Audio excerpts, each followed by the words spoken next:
If you're here and you need to hit, then you just need to hit from there, straight up. Right there, no hesitation. Make it bang. What if somebody what's the story about that? In your experience and your skill, and just keep it in the closet and be a happy person for the rest of your life. Why do you feel the need? Happy person for the rest of your life. Right. How long have I been practicing martial arts? Well, over 40 years anyway. Most of my life I've been in law enforcement and executive protection. I fight on a regular basis. I fight almost on a daily basis. I deal with the criminal element.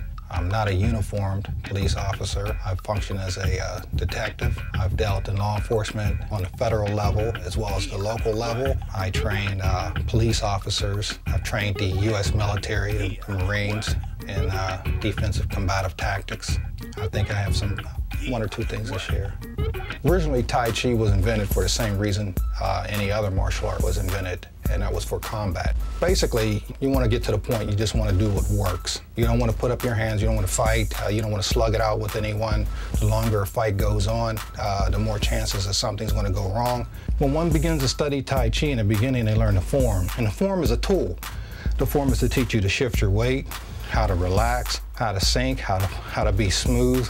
And you're supposed to get to a point where what they say with the form is it becomes formless, where a posture doesn't look like a posture anymore. If I was to do, say, a ward-off posture, it may look something like this or like this. But in the street, it just may look like I raised my hand. Because what's important is the energy.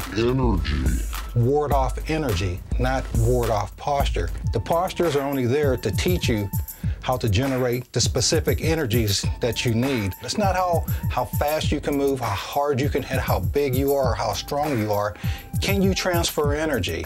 That's where the damage comes from. How much energy can one human being transfer into another? I would much rather zap a person with the electricity rather than try to beat them down with the cord. The problem with that is there's always someone bigger. There's always a bigger cord out there. So what do you do then when you're not the biggest cord? In a fighting situation, what you want to look at is, does this work on everyone? When I say transfer of energy, I don't mean to inflate my capabilities or skills, but what I'm saying is I use what's called the ground strength. And the strength from the ground, and my body is just a medium or a conduit for that energy to travel through. And to give you a good example, when you lift a weight, a heavy weight, when a power lifter, when they lift heavy weights, they're using the ground. They're pushing downward into the ground to send the weight upward. Since the ground is not going to move, that is their brace. The medium of the technique is their physical body. If I had someone very heavy in front of me who weighs, say, like 400 pounds, and I went to push them, as I pushed forward, they may not move, I may move backwards. However, if I put my back against the wall where I couldn't go anywhere and began to push out, then the wall's not going to go anywhere, but they can, because their 400 pounds is going to move before the wall moves. So I become the medium or the conduit for the strength or the energy. So in Tai Chi, you're learning how to utilize your body in such a way as you can make the connection with the ground strength, pull it up through your body and send it out to use it on someone else, to send that energy that you drew up through your body. On Tai Chi, we fight with what's known as whole body strength. Everything we do, all techniques are whole body through it. You don't punch with just an arm. If you punch and you send your arm out, then you're only hitting with the strength of the arm. And that may not be sufficient in most cases to do the damage that you may need to do while defending yourself. So what you want to do is use your entire body, through the coordination of movement, the continuous movement, and the relaxed movement. Because when you're relaxed, first of all, you're heavier. It's like the difference between trying to lift what they call dead weight. If there was actually a dead person, it'd be more difficult to lift than a live person because it's just dead weight. If you were to pick up like a dumbbell that weighed, say, a pound, and I said, well, do a punch me, or punch in the air with this dumbbell, then you would just punch. It would be no problem whatsoever. But then if I took a dumbbell and it weighed 80 pounds, you wouldn't do it that way. You wouldn't punch because it would pull you off balance, or you probably wouldn't even get your arm all the way extended because the weight is so far away from your body that your arm doesn't have the strength for it. So now what would be required is once you pick up that 80-pound dumbbell, you would find that you would not only hold it close to your body, you would also fix your stance or your legs to take most of the weight so that you could relax your upper body. And now when you punch, you would use your whole body to send that dumbbell out. And even then, you wouldn't extend it too far away because it would be outside your parameter to be able to control it. So now you would hit with your whole body. You would move your whole body as opposed to standing there and reaching out with your hand.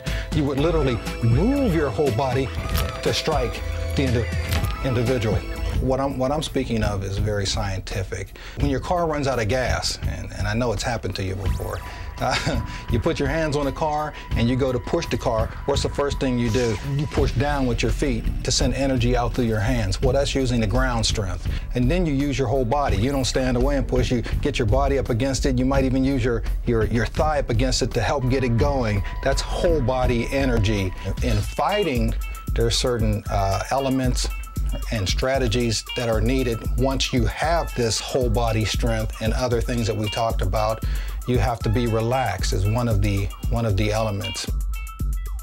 Because if you're not relaxed, then you can't be spontaneous. You can't move as need be. You can't flow like you need to. You need to respond to what happens in a very natural manner. And that's the second element that you need, is natural. All your movements have to be natural. When I say movements, I'm talking about the postures, the techniques, whatever you want to call them. They have to be relaxed and they have to be natural. If you need to be in a certain pose or position to block or hit before it can become effective, that's no good because no one's going to attack you when you're ready.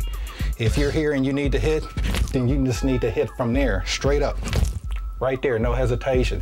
The third element for fighting that you need is to be continuous. Because if there's a break in the motion, then the other person can put you on the defensive. Everything has to flow. When things flow, then people don't know what happened because everything seemingly happened at the same time.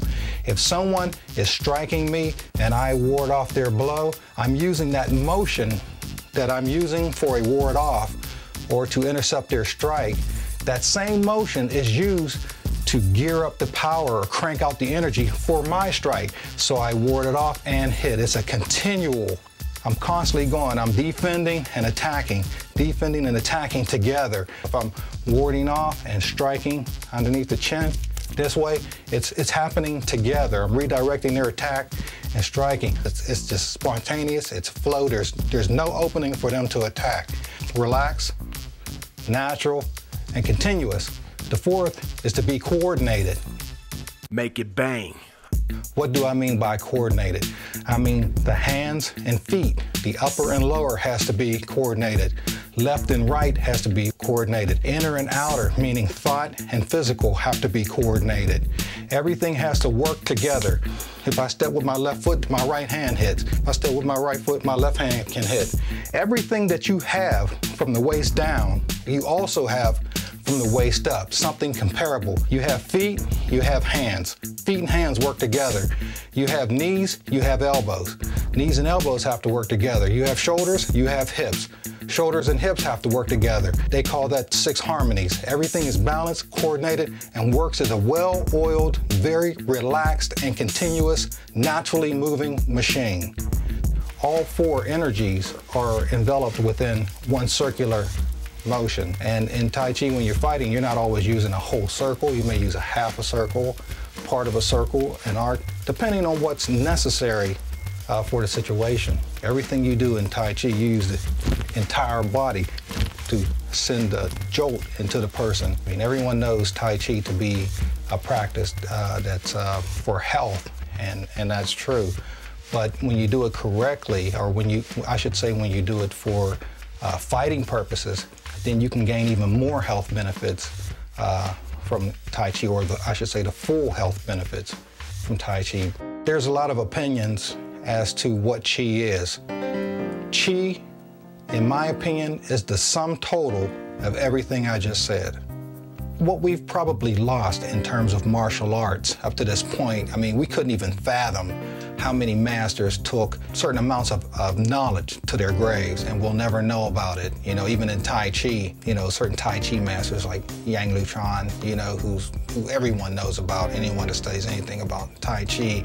He was called Yang the Unbeatable. He's never beaten. I mean, and he would never kill anyone or injure anyone either. He was just so good. You know, how do you become that good? You know, I can't bring back what's been lost, but I can share what I know so that it's not lost. This works because it's not that I'm just trying to sell you something.